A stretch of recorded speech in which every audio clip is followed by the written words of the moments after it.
Brightburn is a 2019 superhero horror movie produced by James Gunn, who did the Guardians of the Galaxy movies. He got his brothers to write this movie. His brothers previously wrote this movie, Journey to the Mysterious Island, with The Rock, and that was not a very good movie. This movie is directed by this guy, David Yarovesky, and he previously did this other horror movie called The Hive, which no one's ever heard of, and apparently wasn't very good as well. So we got, some people that are not really big names. James Gunn's producing it, but, he didn't write it, and the writers and directors are relative newcomers. This movie has a fairly low budget, only about $6 million, so that is not that much.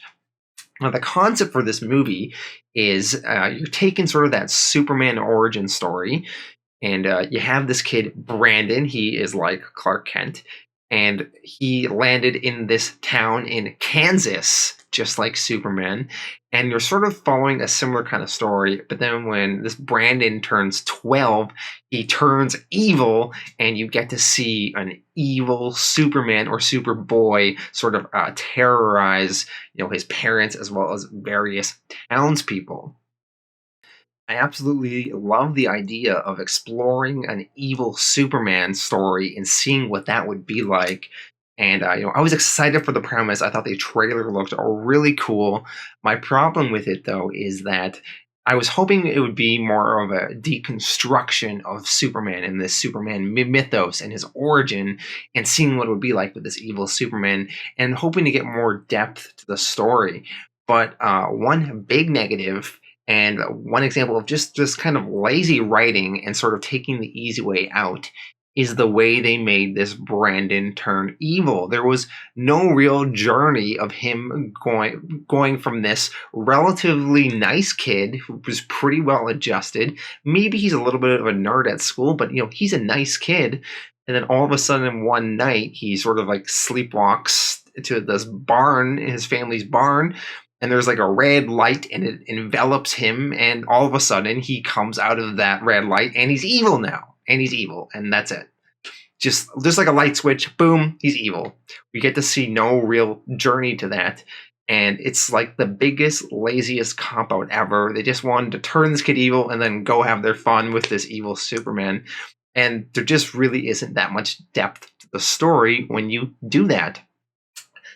So before I dive into sort of my pros and cons, I want to talk about this other comic called Irredeemable. It was from Boom Studios. It came out around 2009 to 2012, written by Mark Waid, and that comic was about an evil Superman. And that's kind of what I wanted. I really wanted something more in line with that comic and sort of really exploring that. So if an evil Superman appeals to you, check out that book. Putting aside, though, some of those mistakes of the setup and what I wish the movie could have been, once you just realize you're going to be in for like a dumb, fun horror movie, it is a good time. It is fun seeing this Brandon as this evil Superboy killing people. It is just highly entertaining. There are so many scenes in this movie that just stick with me, in how amusing they were and how like sort of violently entertaining they were. And when various adults are trying to like confront Brandon, and Brandon sort of is being his creepy evil self, and sort of like saying, it wouldn't be good if you did that. You don't know what'll happen to you. And then they're looking at this like scrawny 12-year-old kid threatening them, and they're like, what? And this movie is really violent and gory, a little bit surprisingly so at times. It is rated R, though.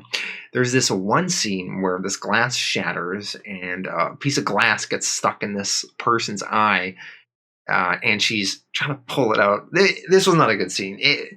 They stayed too long on her just trying to pull this thing out of her eye. And something with eyes and stabbing stuff in the eye just really disturbs me. I actually had to not look at the screen for that part. There's another scene where this guy's jaw is broken off, and he's trying to like hold his jaw to his face. Oh man. But yeah, there's some really cool action in here and just some really violent shenanigans. The movie also had some sort of funny moments, maybe unintentionally funny, or maybe trying to be a little bit humorous in a dark humor kind of way that definitely do work for the movie when you see various interactions with Brandon. So let's talk about the cast now. We have Elizabeth Banks as Brandon's mom and David Denman as his father, and I thought both of them were good, especially Elizabeth Banks as like the caring mother who loves her son. I thought their interactions were pretty good. Jackson A. Dunn as Brandon was okay. Brandon, most of the movie, is pretty well like dead inside and like pretty monotone. So there's not really that enthusiastic a performance that he has to give. But I think he definitely looked creepy, and it definitely did work for the role he had to play. The way this movie wrapped up, I thought it was pretty satisfying. It also had a little bit of an open-endedness for a potential sequel that may or may not happen. You could tell the directors left it in a way that like it works as a standalone story, but if they wanted to come back to it and expand upon it, they could.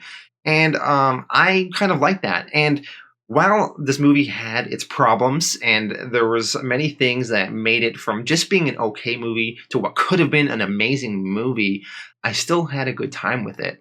And in a world of so many horror movies, this is a very unique kind of spin on it.